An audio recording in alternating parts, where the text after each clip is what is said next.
Bonjour à tous, je suis Mojola Oluwa and today I want to read to you a French book that I read when I was in JSS3. I found it in the house and I just really wanted to read it out loud. It's titled Le Petit Villageois. Le Petit Villageois. It's been a while since I read a French text, like a story or fiction or something, so I'm going to enjoy this and I hope that you do too. So it has 10 chapters, 10 chapitres, and I'm going to be reading all 10 chapters. Very short chapters and will be done in no time. So chapitre 1, Le Petit Villageois. Je m'appelle Bello, je suis un villageois nigérien et mon village s'appelle Adjia. J'ai une petite soeur, elle s'appelle Bintou. Moi, j'ai 12 ans, mais elle a 5 ans, donc elle est moins âgée que moi. Mes parents sont des paysans. Mon père est cultivateur tandis que ma mère est commerçante. Elle vend des produits agricoles, surtout des ingrédients comme oignons, tomates et piments. Elle se déplace d'un village à l'autre, sauf le vendredi, quand tout le monde se présente au marché du village. Le champ de mon père n'est pas loin du village. Là, on trouve les ignames, le muet et le manioc. Je fréquente l'école Sainte-Thérèse. C'est la seule école dans le village. Je suis en 6e et dernière classe. Bientôt, je vais sortir de l'école. Chaque jour après l'école, je rejoins mon père au champ. Mon père travaille beaucoup au champ. Quant à Bintou, elle reste à la maison pour aider ma mère. Maman prépare la nourriture dans la cuisine. Bintou va à la rivière pour puiser de l'eau. Mes parents nous conseillent d'être très sérieux. Ils détestent le paresseux.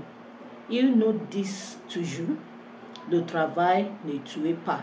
Ce qui tue, c'est la paresse. What this book is really talking about is just an introduction. Bello is telling us about his family. His father is a farmer, his mother is a trader, and he has a sister named Bintou. So he says that he told us he goes to Saint Therese school, and that when he comes back from school, he joins his father at work. His sister stays at home and helps the mother. She fetches water at the farm. His parents are very hardworking and they believe that hard work does not kill. What kills is laziness. So that's basically what we have read. Chapitre 2, la rentrée. Aujourd'hui, c'est le 28 juillet 1997. C'est la rentrée et le premier jour de ma soeur à l'école. Très tôt le matin, Bintou se lève. Elle est en couette. Maman aussi se lève beaucoup plus tôt que d'ordinaire.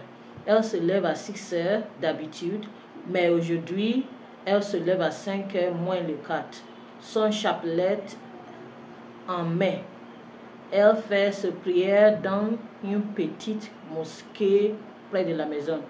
À 6 heures précises, elle sort de la cuisine où elle prépare notre petit déjeuner. That's breakfast. À 6h04, nous sortons de la petite clôture qui sert de salle de bain. Je porte mon uniforme et maman aide Bintou, car elle est encore jeune. Après avoir porté nos habits d'école, nous mangeons ensemble. C'est liam que maman prépare avec la sauce aux légumes. L'école est à 5 minutes de marche de notre maison. Ce matin, Bintou est très pressée. Elle ne mange pas bien car elle veut être à l'école à l'heure. Basically telling us about resumption, how he and his sister Bintou prepared for school. Their mom cooked them breakfast. The school is about 5 minutes. That's where it says it's 5 minutes de marche de notre maison from their house, and they ate ham and sauce and how they generally prepared for school. Chapitre 3. On joue à l'école. Mon sac à l'épaule. Je tiens ma soeur par la main gauche et nous quittons la maison. Avant le départ, maman me glisse en poche une poignée d'arachides grillés. That's roasted granuts. Quand à Bintou, elle reçoit le reste d'un grand morceau de beignet que maman lui réserve. Bintou n'aime pas les arachides.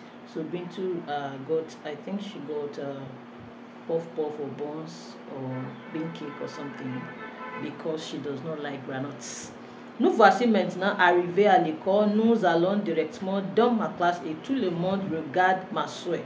Certains disent qu'elle est belle, mais d'autres remarquent qu'elle me ressemble. So people are looking at his sister that she's so fine, and that some are saying that she resembles. Un de mes amis de classe la touche.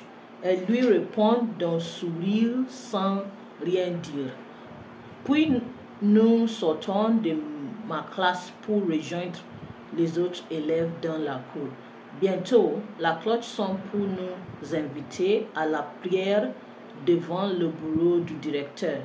Il y a 6 rangs. J'amène ma soeur au premier rang où se trouve le nouveau venu. Après la prière, une institutrice s'approche de nous. Elle nous regarde de près. Elle veut savoir si nous sommes sales ou propres.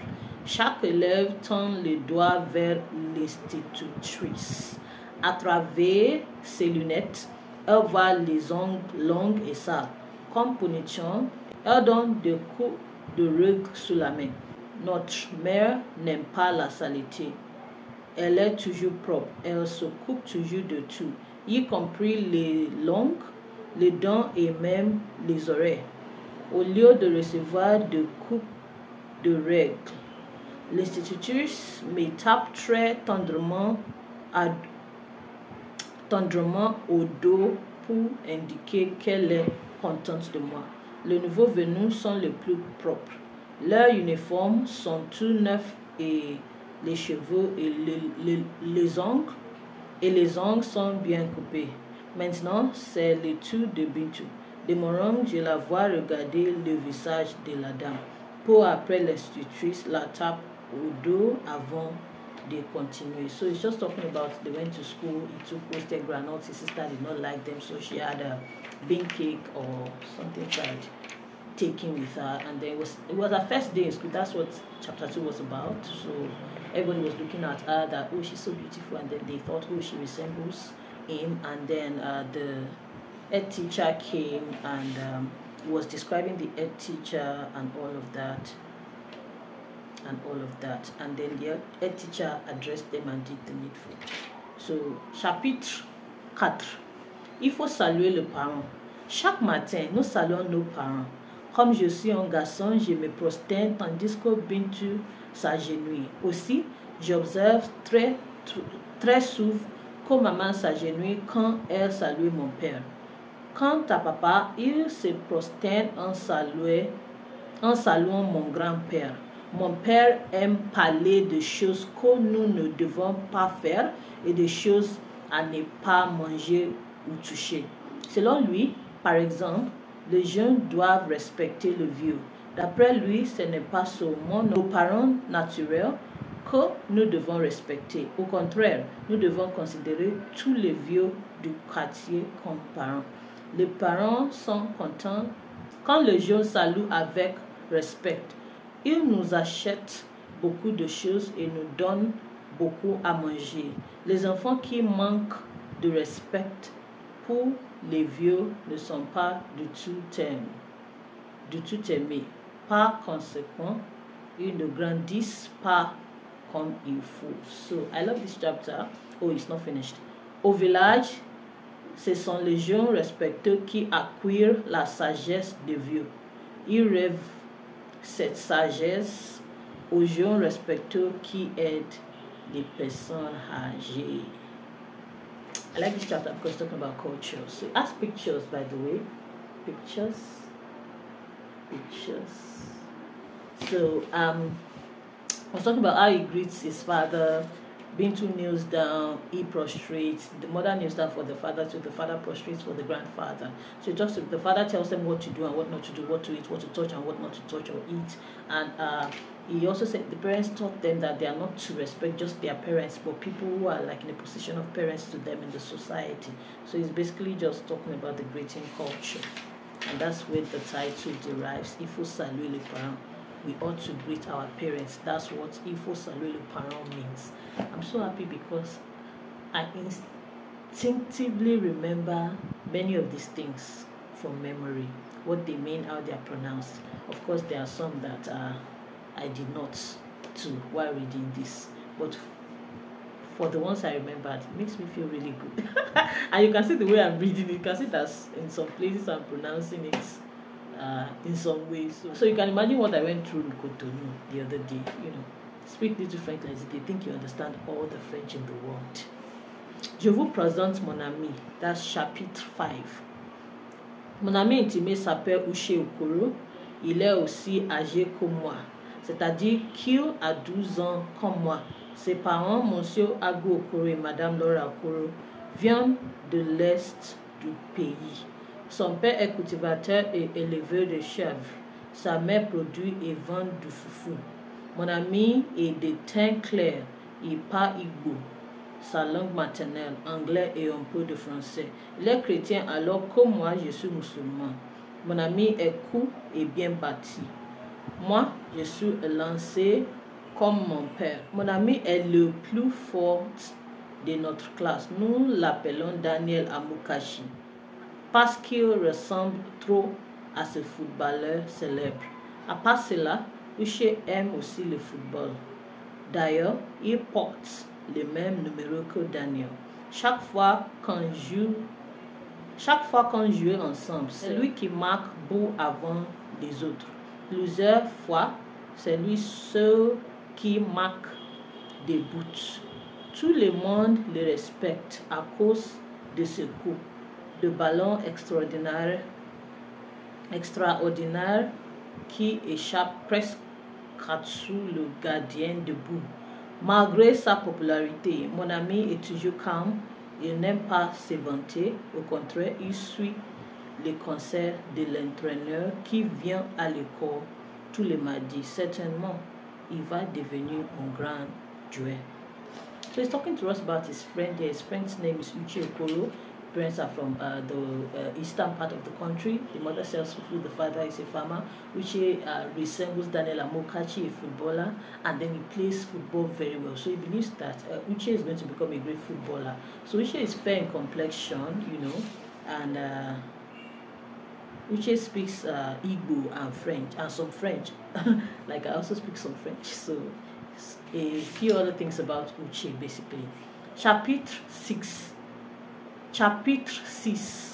Je suis admis au collège. Yay! He's going to college. Maintenant, c'est la fin de mes études à l'école primaire au village. Bientôt, je vais quitter le village pour aller à Ketu, où se trouve le seul collège de la région. À partir du jour de notre examen d'entrée au collège, je commence à penser à mon départ pour ma nouvelle école. Que puis-je faire? Moi, un peu villageois, que ne connaissons pas sauf notre petit village Adja, comment puis-je me débrouiller dans la circulation dense de la ville? Telles sont des questions qui me viennent à l'esprit. Finalement, la liste de candidats admis arrive. Je suis le premier à arriver au bureau du secrétaire de l'éducation locale. Je regarde pendant longtemps le tableau d'annonce sans rien voir. Pauvre moi, c'est l'inquiétude que me rend aveugle comme ça. Après quelques minutes, je commence à voir clair. Nous sommes 35 dans la classe, mais la liste des admis en indiqué seulement 32. Qui sont les 3 malchanceux qui ne sont pas sur la liste? Je commence à me demander. Maintenant, je suis plus calme et bientôt il est clair que les 3 candidats malheureux sont Karim, Alao et Tchoukoudi. Quelle coïncidence, les trois sont les mêmes élèves qui ne sont jamais sérieux en classe. Ils ont l'habitude de déranger les autres, surtout quand l'instituteur est absent brièvement pour aller aux toilettes. Maintenant, les trois doivent redoubler la classe pour se présenter une deuxième fois à l'examen d'entrée au collège. L'instituteur a finalement raison. Je me rappelle bien qu'il leur donne souvent des conseils.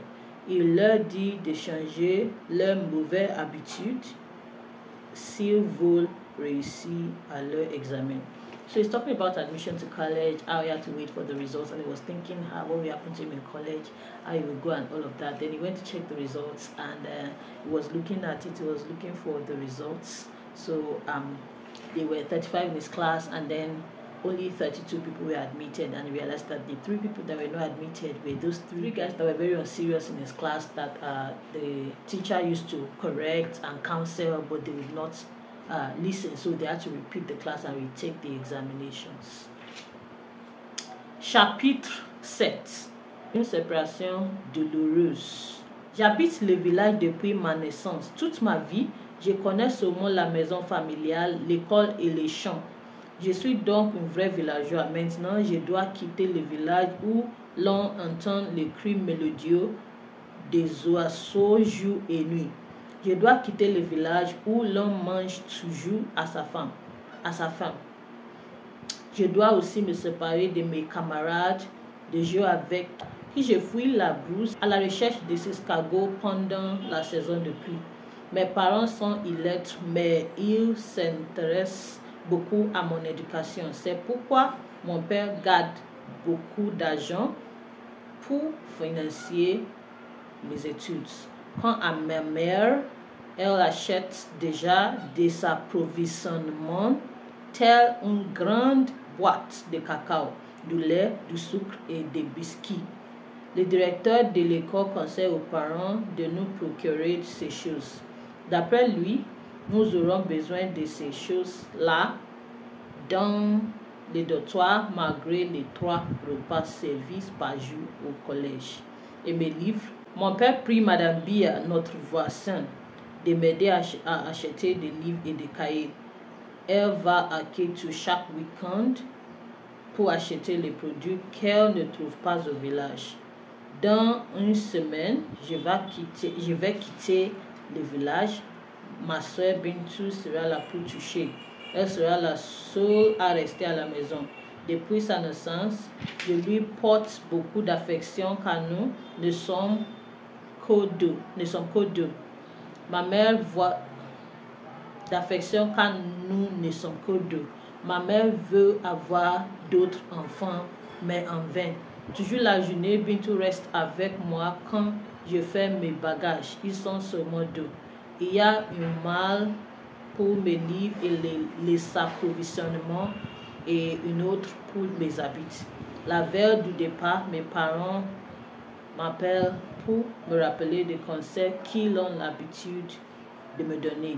Bello, dit mon père, maintenant que tu quittes la maison, n'oublie pas ton origine. Rappelle-toi toujours que nous sommes pauvres. Méfie-toi des enfants paresseux et des voleurs. Et sois satisfait du peu que tu as. Que Dieu soit avec toi et te bénisse. Je lui réponds Amen. Aussitôt qu'il s'arrête, ma mère prend la parole. Bello, mon très cher fils, commence-t-elle. Tu es tout mon espoir. Demain, tu vas me quitter pour à l'heure où tu n'as ni père demain. N'oublie pas tout ce que ton père vient de te dire. Prends tes études au sérieux. Ma mère termine à peine sa parole quand elle commence à pleurer. Ma sœur aussi la rejoint à pleurer, sauf mon père qui est courageux. Après un instant, papa nous demandait d'aller nous coucher. Je m'allonge sous la natte avec l'image du nouveau collège en tête. Le lendemain, enfin le jour du départ arrive. Ma soeur m'accompagne à l'école qui est le point central de pas. Elle porte ma malle tandis que je prends la caisse des livres. Après le petit déjeuner, je dis au revoir aux parents et je sors de la maison accompagné de Bintou. À 8h précises, nous sommes tous dans les bus. Je vois la chauffeur qui monte dans les bus. Les bus démarrent et ma soeur recommence à pleurer. Pour Bintou, c'est une séparation douloureuse.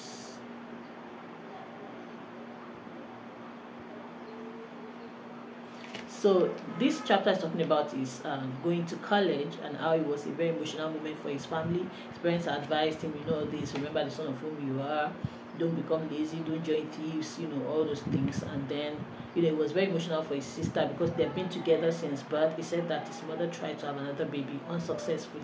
So just the two of them now should be at home, he'll be in college. So the mother was crying, the sister was crying, only the father was, brave, and then he had to leave at some point. Chapitre 8. Mon premier voyage à Kétu. Les bus demeurent à 8h04 devant le collège. Le bus est plein de mes camarades. Je me trouve juste à côté de mon ami Uché. Ce matin, il porte une chemise brune sous une culotte bleue. Mais la chemise n'est pas de manches longues, comme la mienne. Il me montre aussi sa nouvelle montre que son oncle Ogechi lui envoie de Port-Harcourt. Comme elle est jolie, cette montre, dis-je en admirant ce beau cadeau. Si ma mère me rend visite au collège, je vais lui demander de m'en acheter une aussi, lui dis-je. Mais moi, je porte un nouveau chapeau. Tous mes camarades l'admireront chaque fois que je le porte, même ce matin. Bientôt, nous arrivons à la rivière Ognon, où nous devons traverser les ponts étroits. Comme c'est un vieux pont, nous devons descendre du bus pour permettre au chauffeur de faire traverser les bus à l'autre côté sans problème. Les bus s'arrêtent et nous voilà tout dehors. Très lentement et avec soin, le chauffeur s'est débrouillé sur le pont.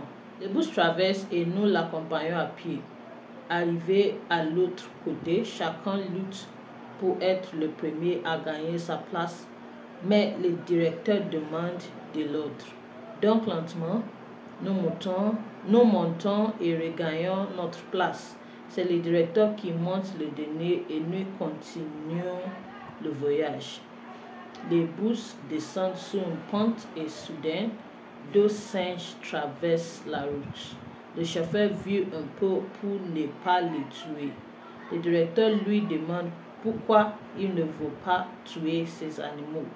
Il répond, je suis père de jumeaux et chez moi, il est défendu à un parent de jumeaux de tuer un singe.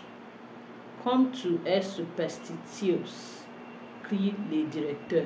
Maintenant, nous arrivons à un autre village, Kilibo. Là, j'observe qu'il y a beaucoup de canards pour ne pas les sécréter. Le chauffeur ralentit et nous travaillons le village avec précaution. Dans le pays urbain, tous les chauffeurs évitent de tuer des canards. On dit que cela porte malheur de les tuer. De ce village, nous continuons le voyage à gauche et à droite. À gauche et à droite de la route se trouvent des forêts. C'est pourquoi le chasseur de cette région y trouve beaucoup de gibiers à tuer. Après quelques instants, nous nous approchons de notre destination, le village de Kétu. Maintenant, nous entrons dans la ville. C'est une ancienne ville, mais j'observe que la route est goudronnée. Le chauffeur ralentit un peu. Tournez à droite et nous voilà à l'entrée du collège. Uche regarde sa montre et il a 10h moins 5. So this is talking about their trip to the college and things that they encountered on the way. He saw somebody saw someone's bag and said that, oh, they asked their own mother when they visit to buy that kind of bag for them. You know, they met a lot of things on the way. And for instance, there was a time that the driver was trying to avoid an animal because the animal must not be killed, because if it's killed, it's bad luck, you know. So drivers avoid them. And then all the way to college, talks about superstitions and whatnot. So, chapitre 9. La vie au collège, life in the college. Je me trouve au bâtiment C, mais mon lit est un peu loin de celui de mon ami. Le jour de notre arrivée, on appelle le nouveau venu selon l'ordre alphabétique de nom. Puisque mon nom commence par l'alphabet B, il précède celui de UG. Monsieur Laleye est le professeur chargé de nos activités. C'est lui qui s'occupe du bonheur et de la discipline des étudiants au dortoir. Son appartement est à côté de notre dortoir. C'est un homme de teint noir, costaud et babou. Chaque matin, il se lève très tôt pour travailler dans son jardin avant d'aller en classe. Il garde aussi la volaille et des lapins. Nous devons nous lever chaque matin à 5h30. Cela fait partie de la discipline du collège. Une fois levé, chaque étudiant fait son lit avant de sortir.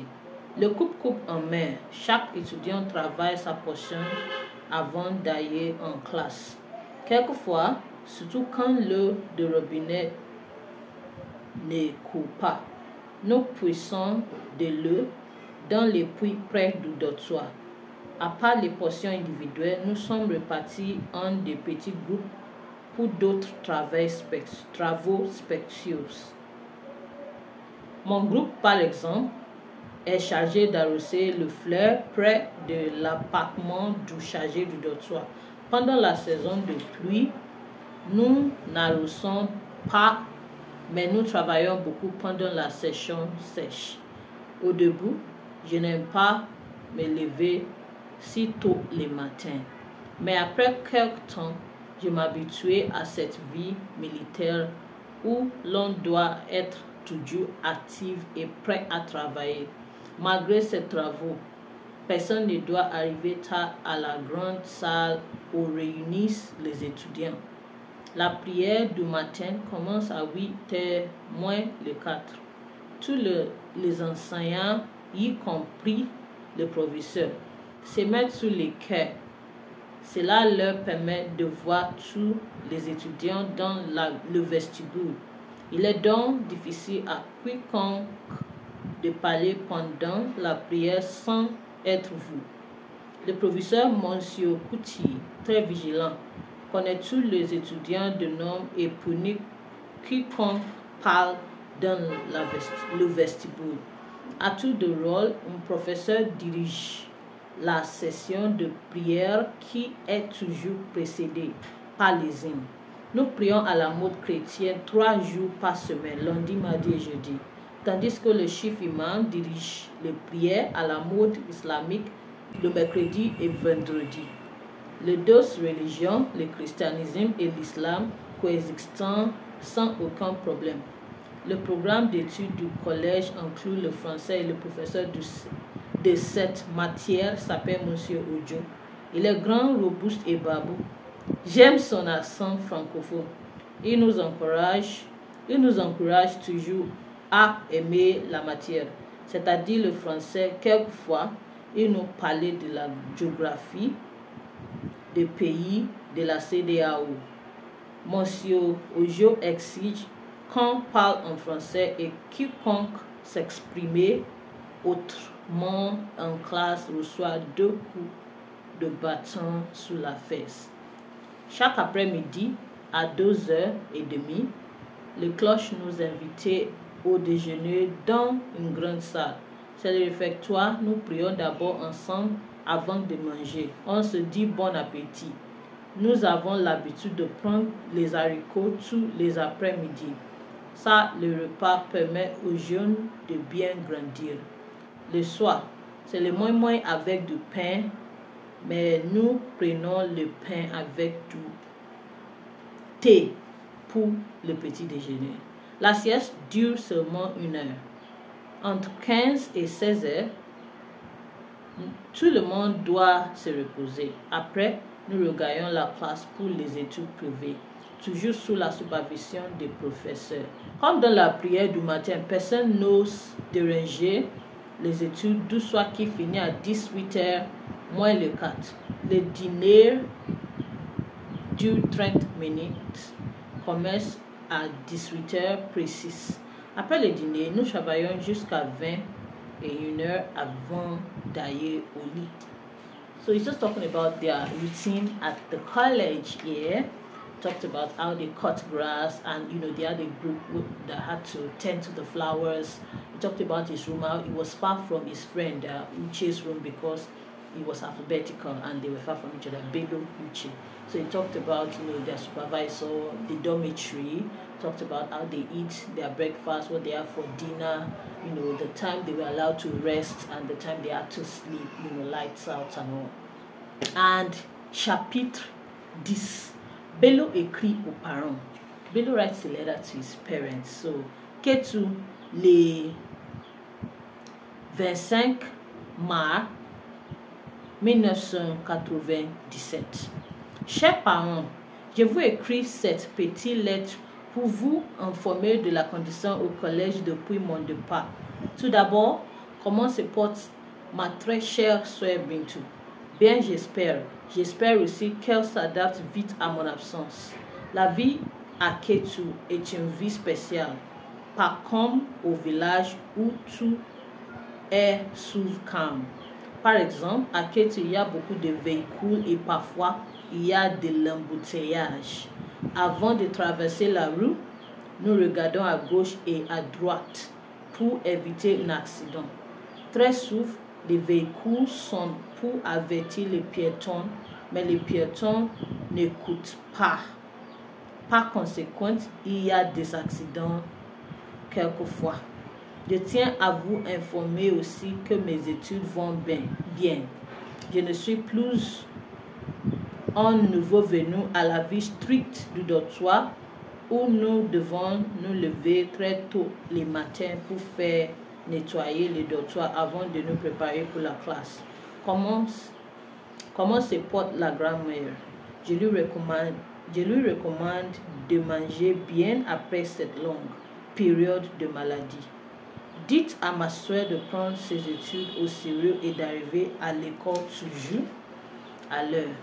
Il faut aussi qu'elle reste toujours propre pour éviter les coups de règles de l'institutrice.